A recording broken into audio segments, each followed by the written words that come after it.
success. Really exciting, and this is what we want to see from the Friday nights. So the Friday night program we have structured into 3 categories now.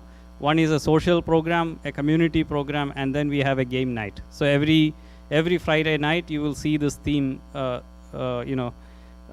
repeating. So the main objective is to connect as a community and also use this opportunity to learn, as well as we bond socially, right? So the topic that we have today is the father-son bonding power, the power of father and son bonding. It's a really exciting topic. Inshallah, I hope we all benefit from it. The speaker we have, he is from Diamond Bar, so we have access to this. So I also mentioned to him, if we get into the crowd gets into it, he's going to make it interactive, and we get into the topic, right? So he's a social worker, he's a life coach, he's a group facilitator, and he's also a writer. So the subject is about 45 to 50 minutes. So if we are into the topic and 8:45 is the Isha time, we will continue with the program, and then we can pray Isha as Jamaat after, like the masjid will pray Isha on time. But if we are not finished with the program, we don't need to break. We'll finish the program and then we pray Isha as Jamaat. Okay. So without losing any time, I'll invite Brother Fazeel.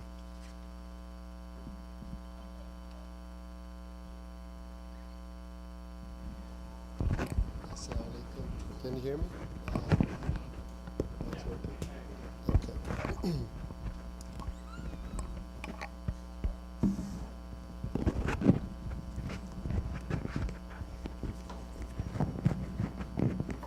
My mic fell off. I hope I don't fall off. Assalamu alaikum. Thank you so much for coming tonight. It is an important topic. One second, let me set up.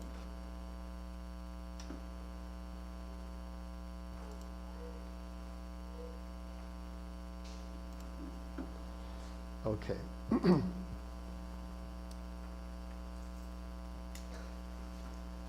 Starting with dua.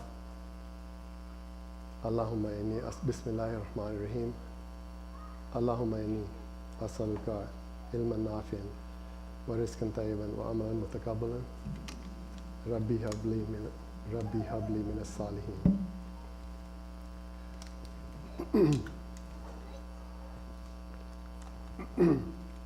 So I'll be presenting about 10 topics. Some are very short, some are a little bit longer. And I'm especially happy to see young men and boys here. Thank you so much for coming. If something that I say you don't understand, just try to remember it and ask your dad after, so you can start a conversation. I want to thank Islamic Center of Yorba Linda, and especially Sister Hanan Abdeen for organizing this event, and thank you to Sabil and Sister Naziha Ware for inviting me. I'm very excited to be here. Welcome to all our friends, families, and communities. Welcome to fathers, sons, mothers, daughters, grandchildren, grandparents, husband, wives, and brothers and sisters. I'm using various sources. Some of the books that I'm using as sources are here. These 4 books I'm going to give away based on your participation. So if you ask some good questions and we get into a good conversation, you can have one of these books. So an important note is that, like Brother Feroz mentioned, community.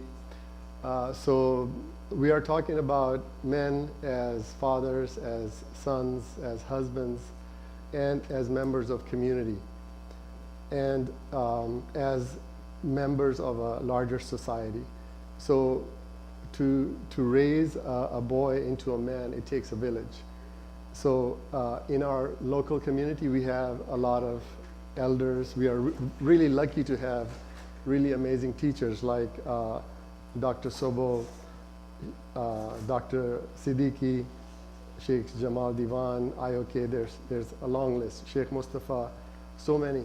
So these are our elders in our community from whom we can learn more about living as good Muslims, as fathers, as husbands, as sons, and so on. So I urge you to reach out to those leaders to explore this topic further from a more religious point of view.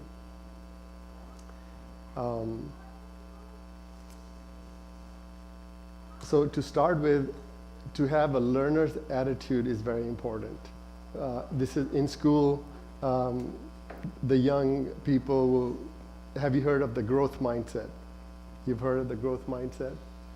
You've heard of the growth mindset? So that's very important. So even in school at such a young age, they are now teaching what they call SEL, social emotional learning. And that's a huge subject. You could call it psychology. And it's very beneficial. So the growth mindset is, and these are ideas that you would also see in management, in leadership. So, so there is a quote that you are never with another person who is not your teacher in some way. So whenever we are with someone, we can look at them as there's something here for me to learn. So what that means is to have a learner attitude is to have the default context of, or the default attitude of being humble and being a learner and being a lifelong student. And so and I'm going to show you a little bit of a process of learning, and the first step is to pay attention. When we want to learn something, we have to pay attention. So everything that transpires in your life will reveal something about you as a man, or as a person, will reveal something about you in relationship, and will reveal something about you as a leader, if only you pay attention. So pay attention. So it's this mindfulness exercise of whatever is happening in my life in any moment, at any given moment. If I pay attention, there's something for me to learn. My introduction, basically, I have about 30 years experience working as a life coach, as a peer counselor, as a group facilitator, and I'm excited to share everything that I've been taught. How many fathers are here? Everyone is a father here. Fathers? Father? Except for one. Almost everyone is a father. How many sons are here? So this is a trick question, and Inayat Bhai got it. So again, how many sons are here? So everybody's a son, right? So how many have seen the movie Lion King? And anybody who has not seen this movie? Oh my God, okay, okay. So those who have seen this movie, is it good? You recommend it? Did this movie teach you anything about the father-son relationship? Did this movie teach you anything yes? About the father-son relationship? Yes? Yes? Okay. So for those who have not seen it, please see it. It's related to this presentation. So to make it interactive, so let's ask the young people, what can you learn from this movie about the father-son relationship? What did you learn from that story? Do you remember the story? Okay, but you might remember something. Do you remember that scene of Simba being presented like this? No? Go ahead. Say that again? Raised, yes. Yes. By who? Raised, yes. Okay. And that was the father? Okay. Very cool. He got raised by the father. So uh, imagine the language of a young boy. So what this young boy is saying is the father raised the son. It's symbolic. So although the topic is about fathers and sons, the man goes through different stages of life. Starts with a boy, and like Feroz Bhai said at the beginning, it takes a community. So the saying is that it takes a village to raise a child. So before the Industrial Revolution, it was the job of older men, the elder men of a tribe or of a society, to groom these young boys. From the time of puberty, they would get some training by the elder men, and to develop those boys into men. So the saying goes like this: it takes a woman to give birth to a boy, but it takes men to turn that boy into a man. It takes men to give birth to a man, to turn that boy into a man. So traditionally that was done by groups of men who were part of that society. They were trusted men. And so that process of training, that process of grooming that boy to teach him everything he needs to learn to be a man, that process was called initiation into manhood, or rites of passage. So the boy becomes a man, and then at the next level he becomes a husband, and then a father and a leader. So the man has different roles. One role is father and son, but he also has other roles. So and I'm going to touch on on those also, because it's all related. So the man, the father and son, is part of this unit called family. The family is part of a bigger unit called community and society. So whatever happens in the family will affect the community and society. So if the family is healthy, then it creates a healthy society. If there are problems in the family, then it affects the society. So here's Pope Francis saying that, and it's basically common sense, that the family remains a basic unit of society. It's the first school in which children learn the human, spiritual, and moral values, which enable them to be a beacon of goodness, integrity, and justice in our communities. So basically, at the end, he's talking about values. The family is a place also to learn values. So like I was saying, the individual, the father, the son, the individual is part of a family. So we're looking at a bigger picture, and then family is part of society and the world. So a question, can a person be whoever they want to be, and if they don't make it, it's their fault? Is this true? True or false? False? False? Anybody else? Okay. If a person,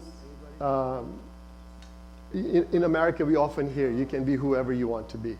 So is it true? Can you be whoever you want to be, and if you don't make it, it's your fault? Yes? Anybody else? Sorry? Partially true. Okay, tell me more. Okay, tell me more. Yes. Yes. Very good. Okay. Does that make sense? Okay. So in the field of social work, it's a combination of psychology and sociology. Psychology says now American culture is heavy on psychology, on the individual, that the individual can do anything you want. You can be whoever you want. And often the message is, if you don't make it, if you're poor, it's your fault. But like the gentleman said, the individual is part of a large society. So that's the point of view of sociology, is that the individual doesn't have a lot of power. There are too many other factors, and all those factors are affecting the individual.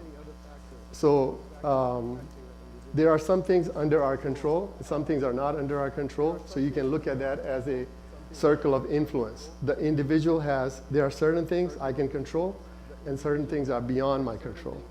So the things that are in my control, if I can give my best, then usually I will have some level of success. Yes?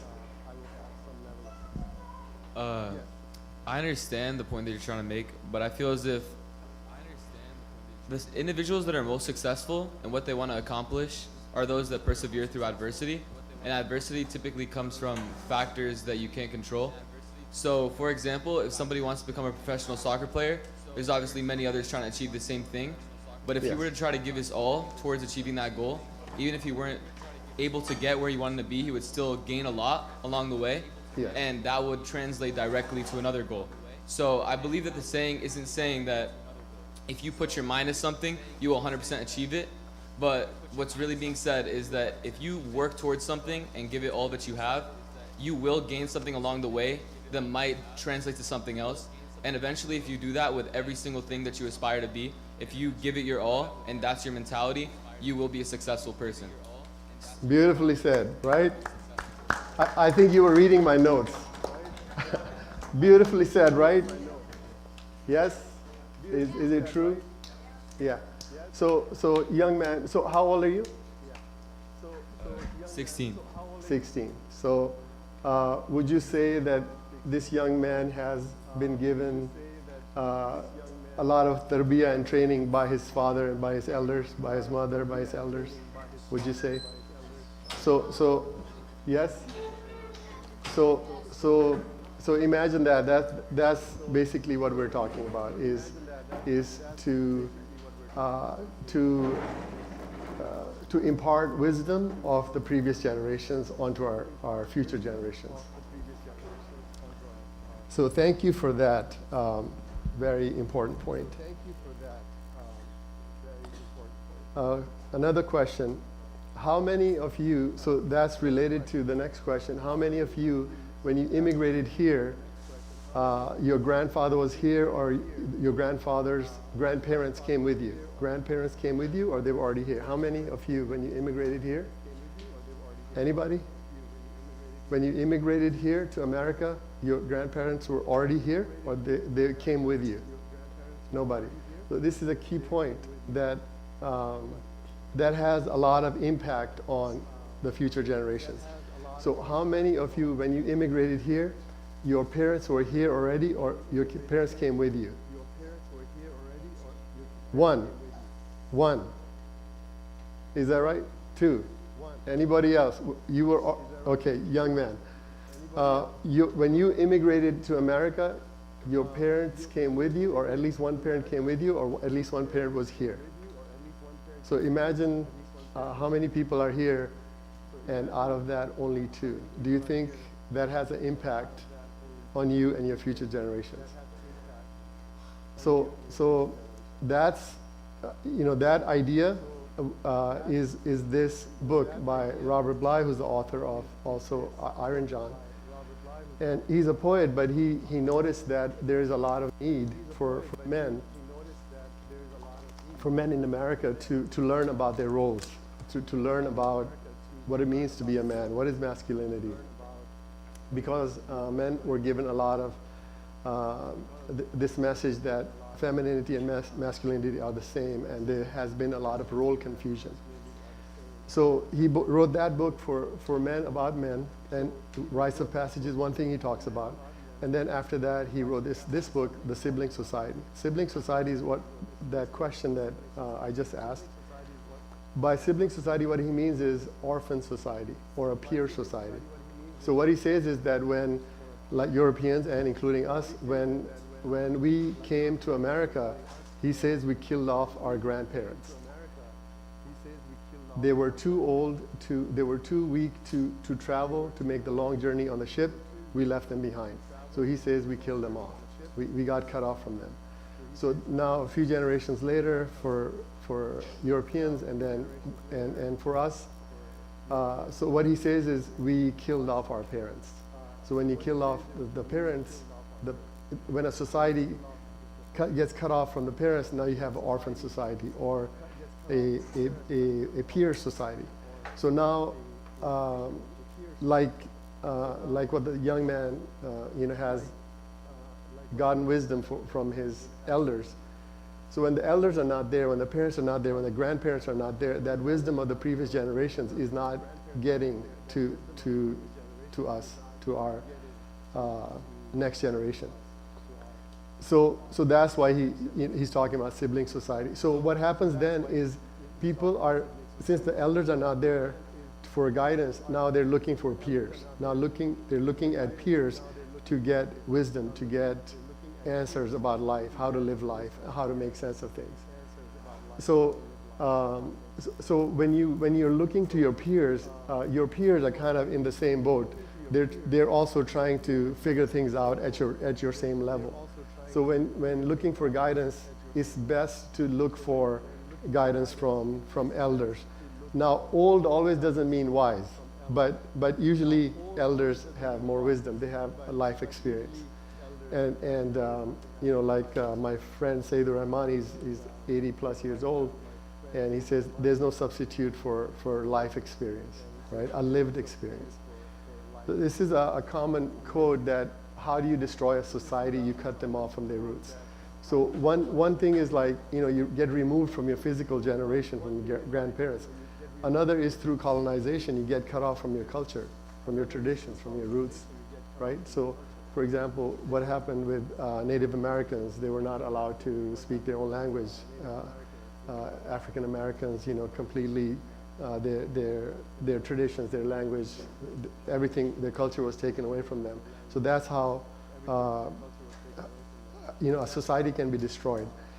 So Howard Zinn wrote a book, famous book on history, which is a textbook in many high schools and colleges called People's History of the United States. And so Howard Zinn says that if you don't know your history, it's like you were born yesterday. And if you were born yesterday, you will believe anything. So that's the idea, connecting history to your roots. So when you don't have the luxury or the privilege of getting the wisdom from your parents, from your elders, from your grandparents, then you end up doing a lot of guesswork. You're shooting in the dark, wasting a lot of time, reinventing the wheel. So you're like starting from scratch.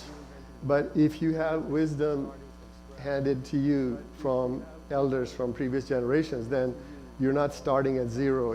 You're starting at a higher level, and then you can build further up on that. So one of the things that's happening is divorce. So looking at the family unit, looking at the health of the family unit, the condition, or what is the family at risk? So the question is, have you noticed an increase in divorce among Muslims around you? Have you noticed? Yes? Have you noticed that there's an increase in divorce over the last like 10, 15 years among Muslims? Yes? Yes? So sometimes, what is the shortest marriage you've seen? Like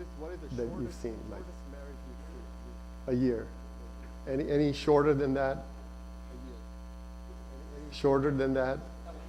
2 weeks? Did you say 2 weeks? Yes? 2 weeks. It's a real example, right? Yeah. So that's reality. It's a reality check, right? So it is happening. So would you say that when that is happening, that the husband and wife are not prepared? So today we're going to talk about men. So is that man prepared for marriage? If from his part he cannot make it last more than 2 weeks or 1 year, is that man prepared for marriage? Was he ready for marriage? What? So that's part of the job of the man, to be ready as a man, to be ready as a husband, to be ready to take on that role of a husband, all the duties, roles, responsibilities of being a husband, of a father. So because there's a damage, there's a lot of damage. So imagine marriage that lasts 1 year or 2 years or 10 years, and there are kids. So I have a teacher who says, okay, I think in this audience we can ask this question. It's a sensitive question in the American culture, but what is the most common form of child abuse in America, and is the most accepted form of child abuse in America? That people say there's nothing wrong with it. What's the most common form of child abuse in America, and what's the most accepted form of child abuse in America? Bingo. Does that make sense? Can you say that again? Of course. I said divorce. Does that make sense? Can you say that again? Does that make sense? So do you think that divorce is child abuse? So do you think that divorce is child abuse?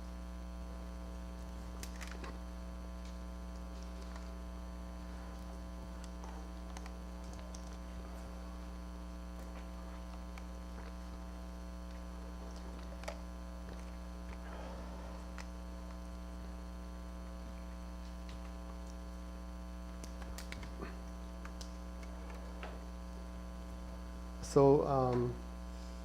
I have a teacher who says that getting divorced is like throwing your kids under a bus, and if some other man did that to your kids, you will kill that man.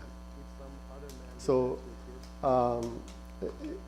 also in Islam, it's discouraged, right?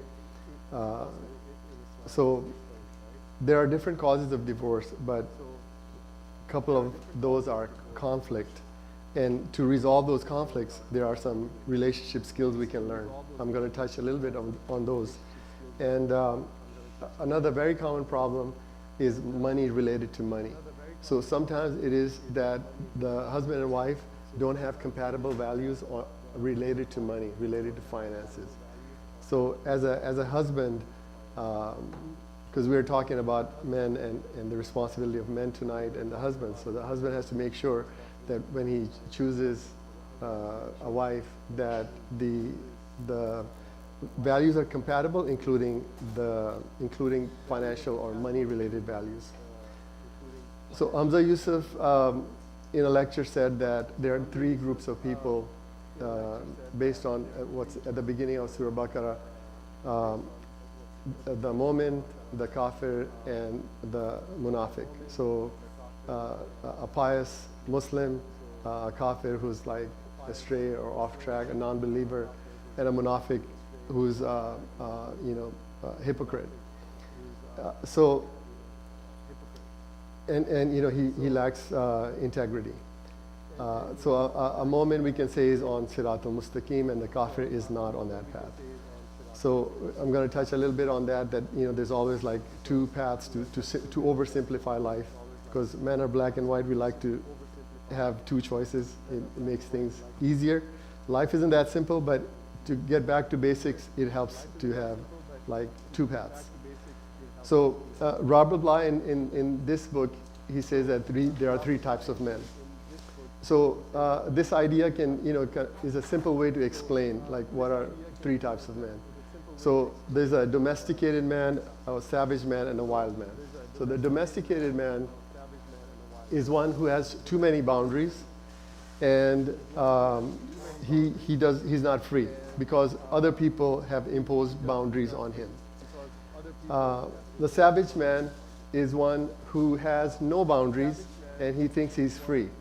But because he thinks he's free, he can do anything he wants, he has no boundaries. Because he has no boundaries, he's a menace to society. He's dangerous, right? So these are the kinds of men that we as men, we have to protect the community from. And we have to talk to those men. And then there's the wild man, wild in the sense of like, domesticated animal versus an animal in the wild in his natural form. So a wild man, he says, is the man who has boundaries, plus he's free. So he has boundaries, meaning he has rules, he has values. He's going to do this, but he's not going to do that.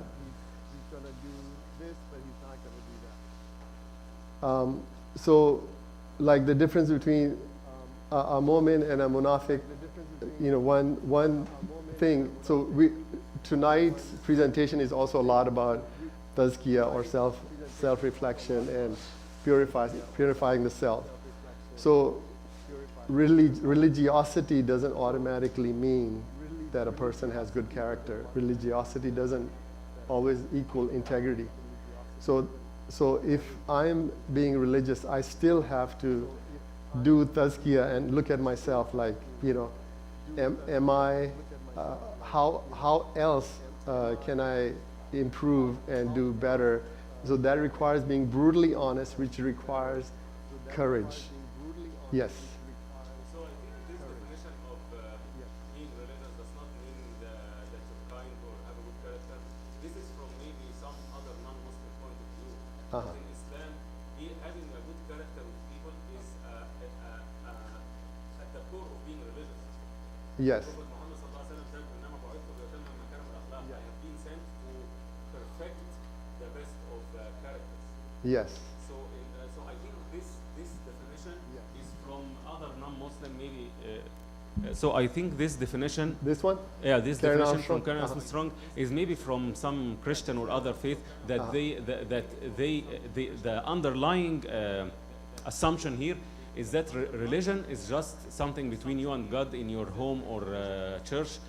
Religion should not affect our life and how you treat others. But in Islam, like how you treat others is at the core of being Muslim. And in the Yes. Quran and Sunnah and teaching of Prophet, we have detailed Absolutely. rules and guidelines of how to treat people. So I don't think this fits with because in the first part of the slide we talk about from an Islamic point of view, mu'min, kafir, munafiq. So I think the definition doesn't fit the first part.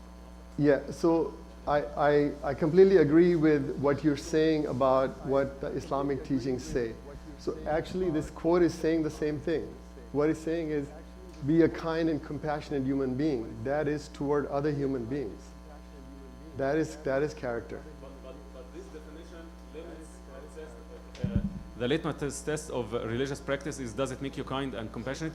This definition limits being religious to being kind with people. In Islam, we have being religious has several components. Many. The most Yes. important is aqidah and your relationship with Allah and believing that what Allah allows is right and what Allah prohibits is wrong and so on, and also being kind to people. So this is trying to take religiosity only being religious is only being compassionate and kind. So so it doesn't leave any room in being religious to your aqidah.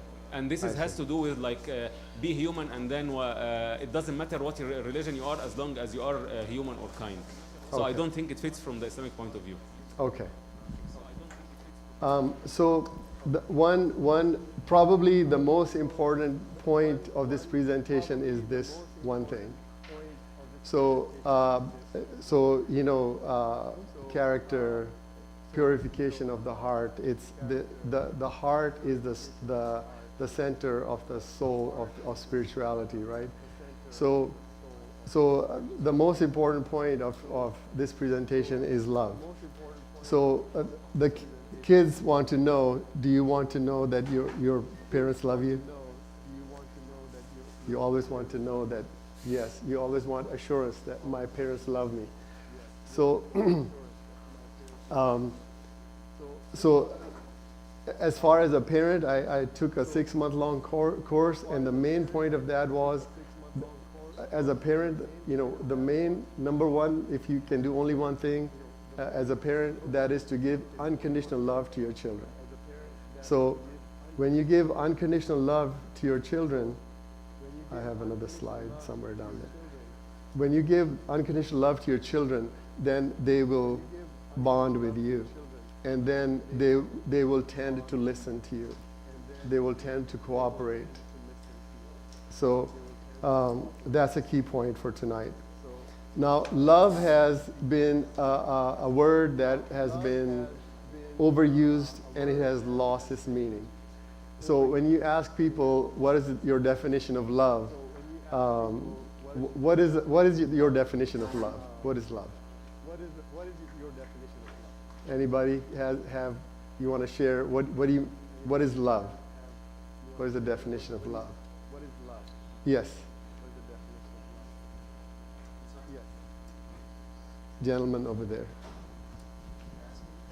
No, he wanted to. Yeah, to see no fault in others. That's beautiful. MashaAllah.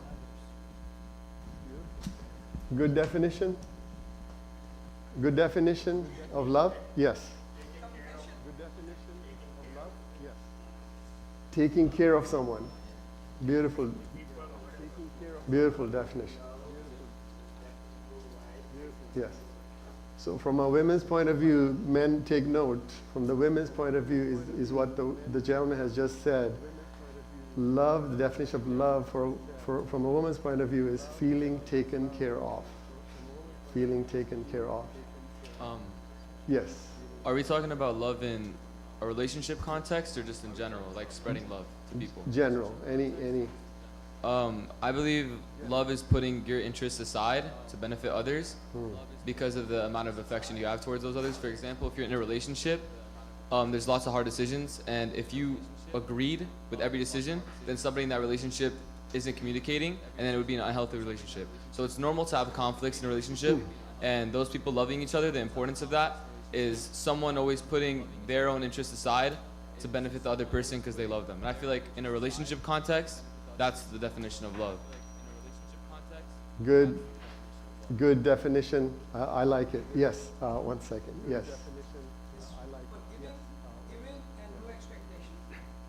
Beautiful. Can you say it in the mic so everybody can hear it clearly? It's giving, it's forgiving, giving and no expectation. Giving, forgiving, and no expectation. That's awesome. So let me continue because I don't want to run out of time. There's a psychiatrist, psychologist named Dr. Scott Peck. He sold this book, millions of copies of this book, starting in the 90s, called The Road Less Traveled. So he defines love as love is the work of giving attention, that it's work. It's not just falling in love. Because falling in love happens, but then there's a short honeymoon period. After that, that magic is gone, and then after that, the work starts. So it is the work of giving attention. So and everything else that you all said, all of that is also love. So what is legacy, and what legacy are you leaving behind, or how do you want to be remembered? So here's a question: how do you want to be remembered?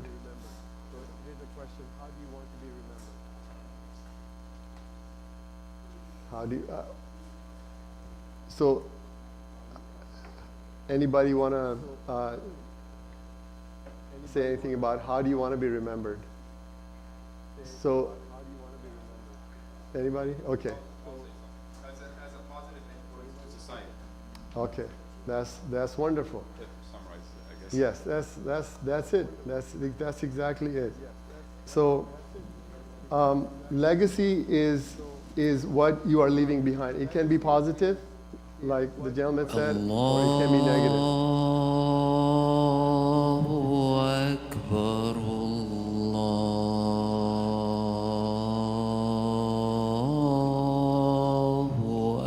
Akbar,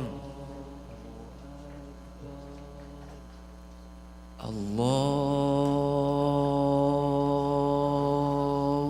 Akbar, Allahu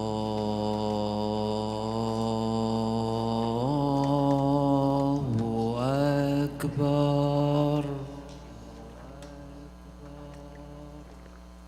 أشهد أن لا إله إلا الله.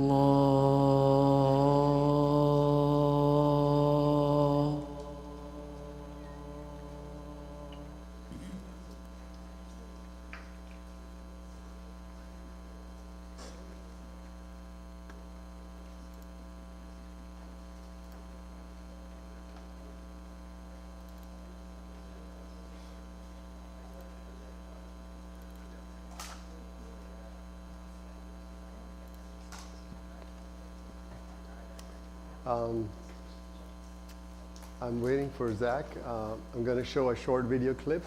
It's just like 3 minutes. Thank you, Zach.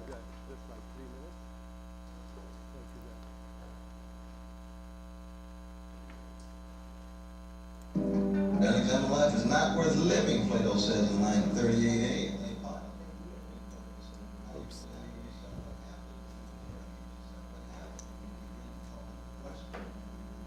Tacit assumptions and unarticulated presuppositions, and begin then to become a different kind of person.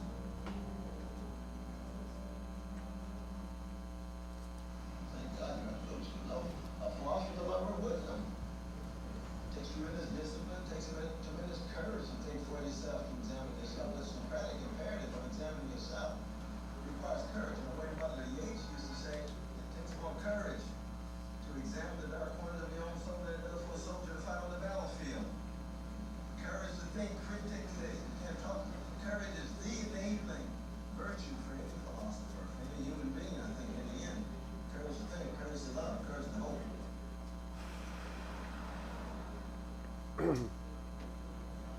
says philosophy, meditation only, and preparation for death. And by death, what he means is not an event, but a death in life, because there's no rebirth, there's no change, there's no transformation without death. And therefore the question becomes, how do you learn how to die? Of course, Montaigne talks about that. His famous essay, To Philosophize, is to learn how to die. You can't talk about truth without talking about learning how to die. I believe that Theodore Adorno was right when he says that the condition of truth is to allow suffering to speak. It gives it an existential emphasis, you see.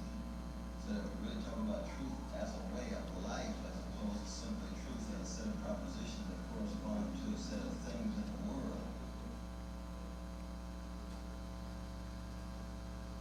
How do you generate an elegance of earned self-togetherness so that you have a stick-to-itness in the face of the catastrophic and the calamitous and the horrendous and the scandalous and the monstrous?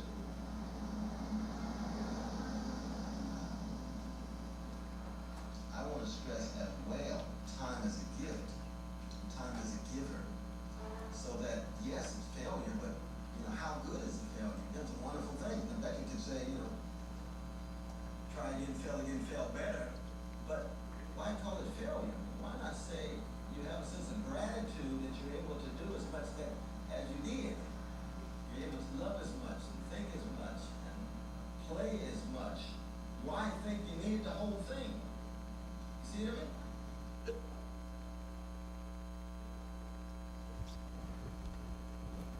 mean? So, Dr. Cornell.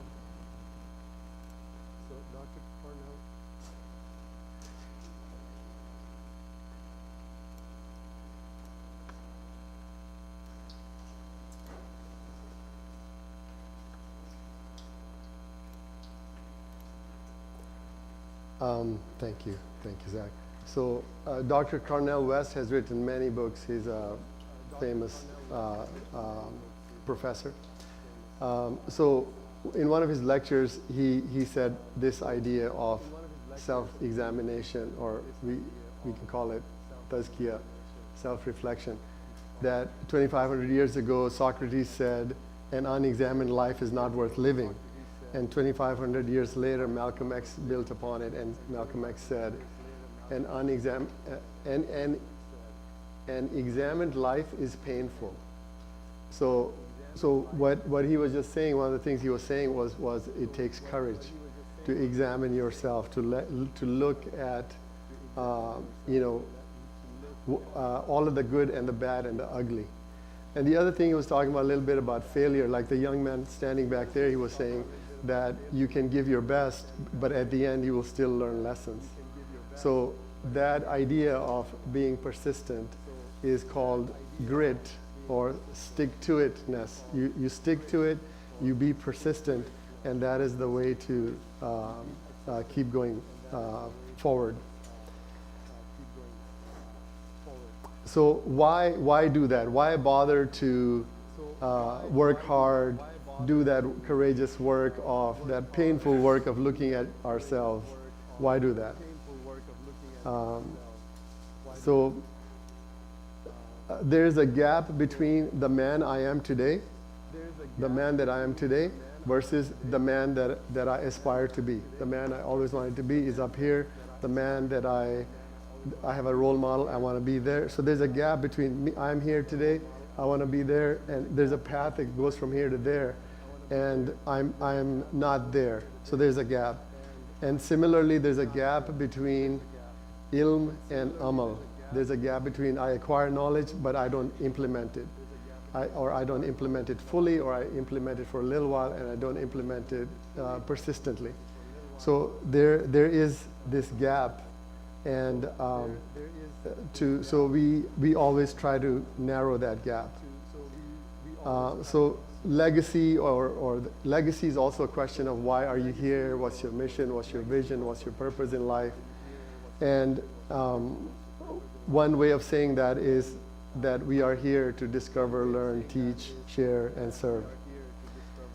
And the question of why in any situation is always the deep question. It always helps you look at the deeper issues. Whenever, like, kids often ask the question why. And when we give them a reason, usually they're satisfied. So a question of why also goes down to why do we do something and why don't we do other things. It can be a moral compass, it could be spiritual values, it could be my purpose is this, that's why I'm doing that. My purpose isn't that, so I'm not doing that. Siratul Mustaqim is this, that's why I'm doing it. That stuff, I'm not doing that. So there's why am I doing this, why am I doing that? So why is always a very important question. So going back to a couple of slides to why do all this hard work? Why not just stay in the comfort zone? So there's a question. Why not just stay in the comfort zone? There's a question. Why not just stay? Yes. No progress. Yes. Anybody else? Why not just stay in the comfort zone? Why not just be comfortable? A lot of people say, I just want to be comfortable. Yes. Trials and tribulations make your personality strong. MashaAllah. Beautiful.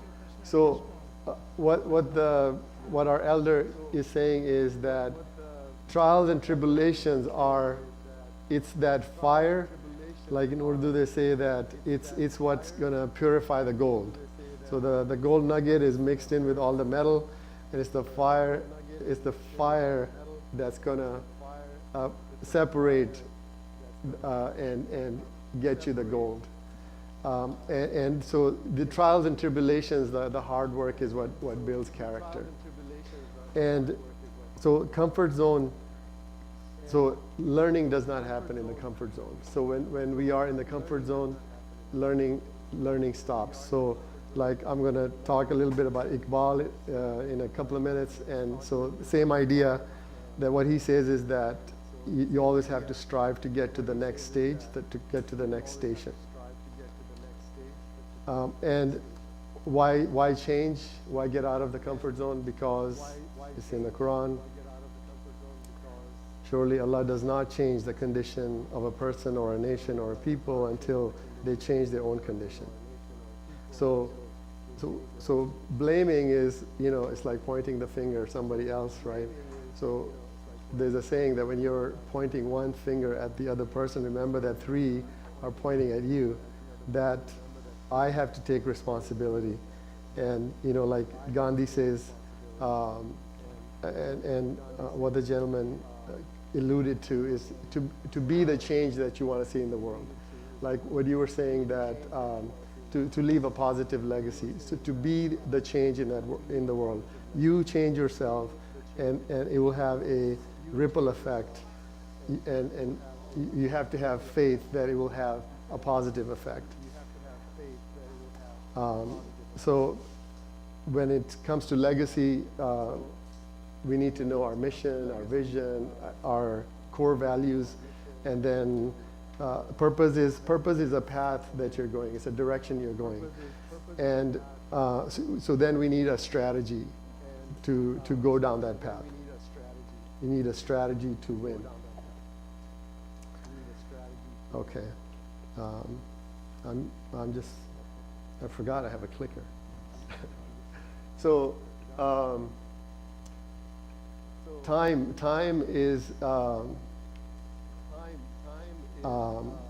is a gift. So life is short.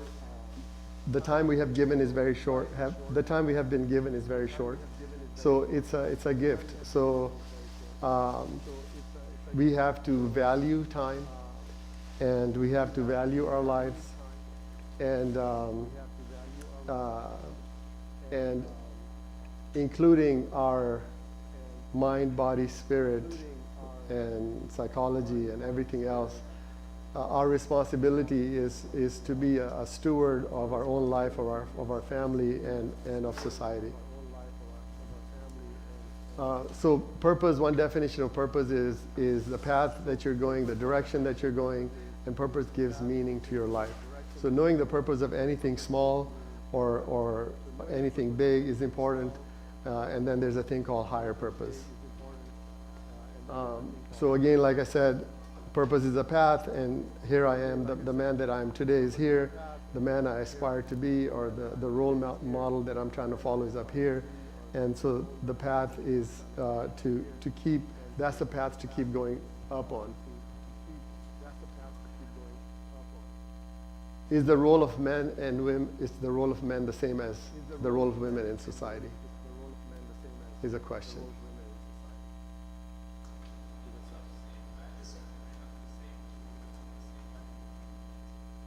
Can you say that again? Role of a mother and a father is in value it's the same, but it may not be the same action. That's what I'm trying to say.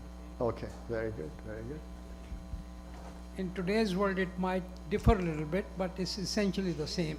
Now, in our present day society, our ladies are taking the role of father, and it's changing. So it's a guidance which you have to give. Yes, yes. So that was the part of the role confusion that's been happening actually since the 60s in the West, and has gone to the rest of the world. So that's why Robert Bly wrote this book in 1991, where there was no book for men, at least in English, at least in America. So, the man has different roles and responsibilities. So there are two things. The man has roles, responsibilities, obligations, and commitments that he has to do in all of those different roles, as a husband, as a father, as a man, as a son, as a boy, as a brother, as a member of society, as a Muslim. So that's one area. But over here there's a pile. So this pile is excuses, lies, and justifications. So those are I have a pile of excuses, lies, and justifications I use so that I don't have to do my roles, responsibilities, duties, obligations, commitments. So this is, I was teaching a class in customer relations in 2006 or something like that, yeah. So I summarized different ideas into one handout, two handouts. This is one of them. It has three parts, but it's kind of related. So the first part in the middle is that same idea at the beginning. So that here I am, I'm as an individual, as a man, I'm a member of society, I'm a member of family, then group, then city, then society, and also community is a smaller circle. So how much do I take ownership of? So how big is my circle of ownership? Like, not ownership in a bad way, but responsibility. How much do I take responsibility of? Do I take responsibility of what's happening far away to Muslims? That's part of my responsibility. Or like the young man over there, 16-year-old said, it's like love is the opposite of being selfish, right? So if I'm only worried about me, myself, and I in a narcissistic culture, then I'm not taking my circle of responsibility is very narrow. My vision is very narrow. My mission is very narrow. So now the same initial diagram on the right is the process of learning. So it starts with paying attention at the beginning, and then acquire knowledge, and then apply that knowledge, and then you get experience. Then experience plus knowledge becomes wisdom. And then you get to the next level of you reach mastery or expertise in an area, and then you can teach. You can teach all along the way too. Like, you know, at the beginning we said, you're never with another person who's not your teacher in some way. The left side of the diagram is, the key point here is attitude. So one of the key takeaways for tonight's presentation is the concept of attitude. So attitude, we often don't talk about it. We often don't pay attention to it. We might pay attention to our thoughts, our words, our actions, but attitude is something that we don't learn about. And it's a very powerful thing. If you can change your attitude, then you can change your actions, you can change your words, you can change your behavior, the way you act, interact. And then, so the idea here is that thoughts are based on beliefs. And then your attitude comes from your thoughts and beliefs. And then your attitude colors how you talk, how you behave. And then your words and actions create a consequence. And consequence is something that cannot be escaped. So then it goes back to responsibility. So a person can say, I can do whatever I want, I don't care about the consequences. But the consequences are always there. It cannot be escaped in this life and in the next life. Does anybody know this word affirmations? Affirmations. Okay, affirmation. Yes. What are affirmations? Yes. What are affirmations? Basically, it's like a manifest, something you keep telling yourself every single day. Wonderful. Thank you, Zach. So affirmation is an idea. So like going back to the previous slide, so you see how it is there between beliefs and thoughts is a tiny thing, affirmations. So affirmation is a self-talk, positive self-talk. And like Zach said, there's a whole